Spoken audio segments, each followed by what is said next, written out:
Assalamualaikum warahmatullahi wabarakatuh. Yang saya hormati Bapak Ibu dosen penguji, yang saya hormati Bapak Bayu Sutikno SE MSM PhD selaku dosen pembimbing. Perkenalkan, nama saya Martono Budi Santoso, mahasiswa MMUGM Kampus Jakarta, angkatan Semba 42, konsentrasi entrepreneur. Pada kesempatan ini, izinkan saya mempresentasikan hasil penelitian saya dalam tesis yang berjudul Laundry Syariah sebagai Strategi Pengembangan Usaha PT Limago Utama Indonesia. Sistematika penulisan tesis ini terbagi atas 5 bab. Pertama, pendahuluan. Kedua, tinjauan pustaka.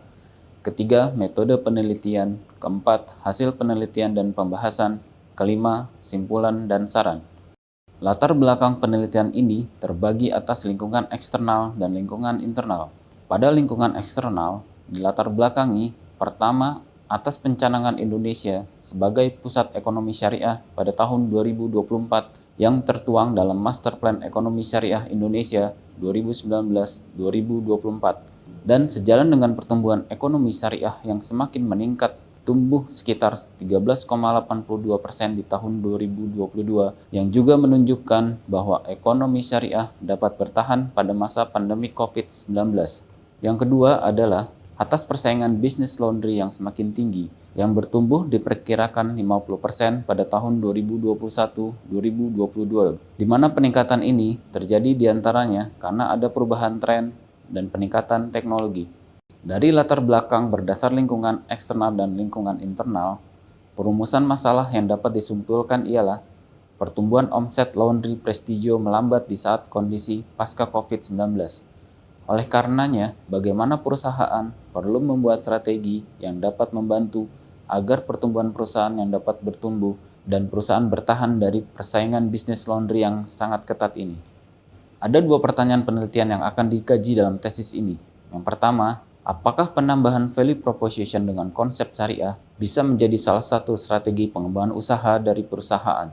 Yang kedua, apakah model bisnis dengan konsep syariah bisa membuat kinerja perusahaan menjadi lebih baik agar bisa bersaing pada persaingan bisnis laundry yang sangat ketat ini dan dengan jumlah laundry yang semakin banyak. Tujuan penelitian dalam tesis ini adalah pertama, memformalisasikan upaya perusahaan dalam menambah value proposition dengan bisnis model Canvas. Kedua, merancang strategi model bisnis baru dengan konsep syariah dapat membuat kinerja perusahaan menjadi lebih baik dan meningkatkan persaingan bisnis di usaha laundry yang sangat ketat dan jumlah laundry yang semakin banyak.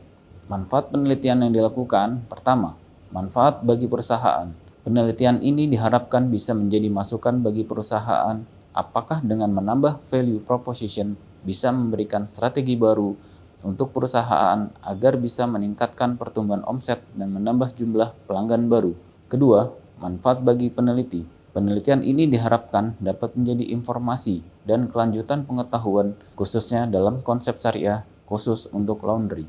Berbicara mengenai model bisnis menurut Osterwalder dan Pickner tahun 2010 menggambarkan kerangka kerja mengenai bagaimana perusahaan menciptakan, memberikan, dan menangkap nilai. Atau berdasarkan beberapa peneliti, penulis dapat simpulkan bahwa model bisnis terdiri dari beberapa elemen yang mempunyai peranan masing-masing, tetapi mempunyai satu tujuan yang sama, yaitu membuat nilai, mendeliver nilai, dan menangkap nilai.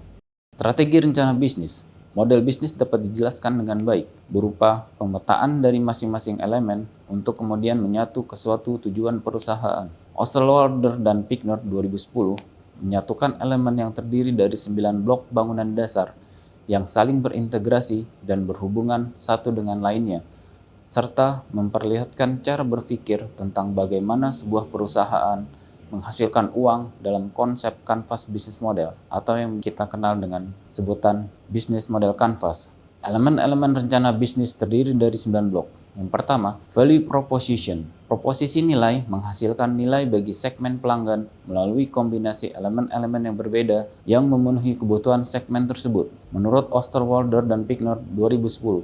Blok kedua, Customer Segment. Pentingnya memahami kebutuhan, perilaku, dan preferensi pelanggan dalam menentukan segmen pasar yang paling relevan. Menurut Philip Kotler tahun 2000. 3. Channels menggambarkan bagaimana perusahaan berkomunikasi dan mencapai segmen pelanggan untuk menyalurkan proposisi nilai. Osterwalder dan Pickner 2010. Keempat, customer relationship, menekankan pentingnya pemahaman yang mendalam tentang pelanggan dan dapat mengoptimalkan hubungan dengan pelanggan, menurut Fader 2012. Blok kelima, revenue stream. Menurut Osterwalder dan Pickner 2010, menggambarkan berapa besar keuntungan yang dihasilkan atas produk atau jasa yang dibuat untuk keberlanjutan perusahaan ke depannya. Keenam, key resources. Menurut Jay Bernes tahun 2007, mengulas perkembangan konsep-konsep terkait sumber daya utama dalam mencapai keunggulan kompetitif. Ketujuh, key activities. Michael Porter 2011 membahas pentingnya aktivitas bisnis dalam menciptakan nilai bersama bagi perusahaan dan masyarakat. Kedelapan, key partnerships. James M. Kerr 2019, pentingnya kemitraan yang kuat dalam membantu perusahaan mencapai tujuan strategisnya. Kesembilan, cost structure. Osterwalder dan Pickner 2010, kegiatan menciptakan dan menyalurkan nilai, mempertahankan hubungan pelanggan, dan menghasilkan pendapatan. Semuanya menuntut biaya.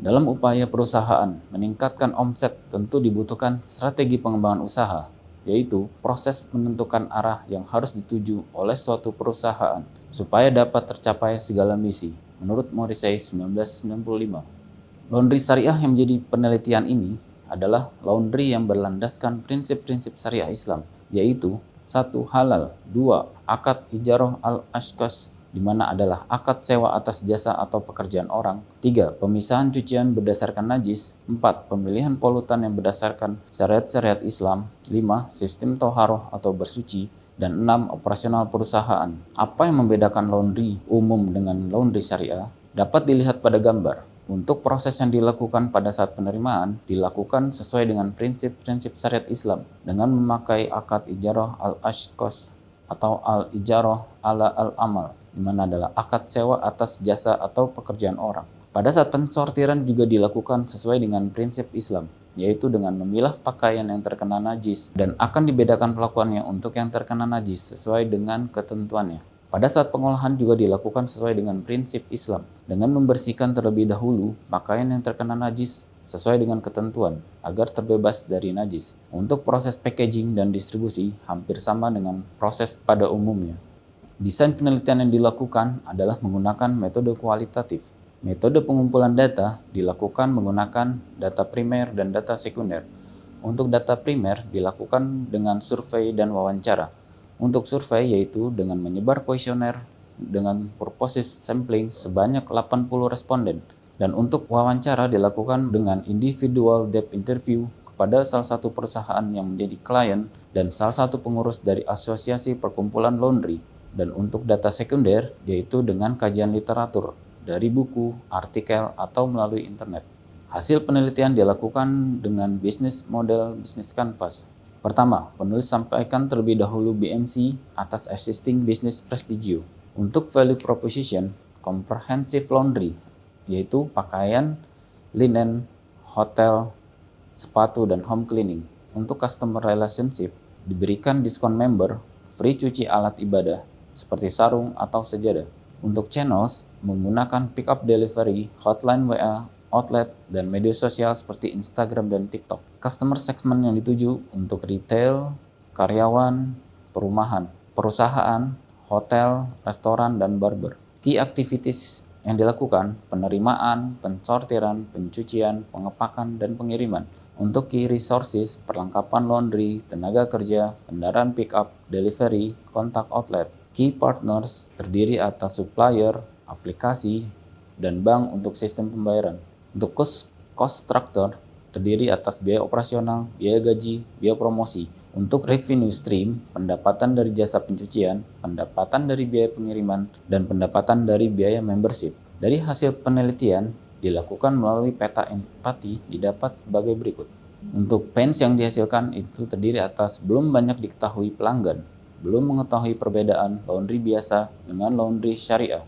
Untuk pen reliefnya adalah melakukan edukasi dan sosialisasi mengenali laundry syariah, iklan di berbagai media sosial, poster untuk memperoleh informasi laundry syariah. Untuk gainsnya, sesuai syariat Islam, bersih dari najis, dan bisa dipakai ibadah sholat. Gen kreatornya adalah pengelolaan sesuai dengan syariat Islam dan sesuai dengan fatwa MUI. Bebas dari najis sebagai syarat dalam melaksanakan ibadah sholat bagi muslim. Produk dan servis yang ditawarkan adalah laundry dengan prinsip syariah Islam dan berdasar fatwa MUI atau Majelis Ulama Indonesia. Dan customer job-nya adalah memakai jasa laundry syariah, merekomendasikan laundry syariah kepada kolega, keluarga, dan orang-orang sekitar pelanggan. Untuk selanjutnya dibuat BNC baru sebagai berikut. Value proposition-nya adalah laundry dengan prinsip syariah Islam. Customer relationship-nya adalah sosialisasi, memberikan membership program, dan diskon pada hari raya umat Islam. Untuk channels, pick up delivery, hotline WA, outlet, media sosial seperti Instagram dan TikTok. Customer segmentnya adalah perorangan, perusahaan, lembaga-lembaga Islam seperti pesantren, sekolah Islam, bisnis Islam. Untuk key activitiesnya adalah pengolahan sesuai syariat Islam. Dan kedua adalah edukasi pelanggan, apa itu laundry syariah. Untuk key resourcesnya adalah SDM dengan standar pemahaman mengenai laundry syariah. Dan dua, fatwa MUI. Untuk key partnersnya adalah MUI atau Kementerian Agama, supplier, dan bank syariah, serta aplikasi. Cost structure-nya juga hampir sama, yaitu biaya operasional, biaya gaji pegawai, dan biaya promosi. Revenue stream, pendapatan dari jasa pencucian, pendapatan dari jasa pengiriman, pendapatan dari biaya membership. Untuk lebih meyakinkan, peneliti juga melihat dari analisis kelayakan ekonomi dan didapat hasil sebagai berikut. NPV dan IRR itu mendapatkan nilai positif. Artinya, laundry syariah ada potensi untuk dapat dibuat oleh perusahaan, serta mendapatkan payback period di tahun keempat 2 bulan. Simpulan dari penelitian yang dilakukan peneliti melihat bahwa laundry dengan prinsip syariah mempunyai potensi menjadi salah satu strategi pengembangan usaha dari PT Limago Utama Indonesia, di mana hasil penelitian memberikan proposisi nilai kuat, yaitu sesuai syariat Islam. Oleh karenanya, penulis menyarankan agar perusahaan segera membuka unit usaha bisnis baru laundry syariah berdampingan dengan laundry konvensional yang telah ada. Demikian presentasi yang penulis paparkan dan mohon maaf dengan segala kekurangan dalam penyampaian baik dari tulisan ataupun presentasi yang dilakukan. Terima kasih kepada Dewan Penguji dan Bapak Bayu Sutikno SEM SM PhD selaku dosen pembimbing. Assalamualaikum warahmatullahi wabarakatuh.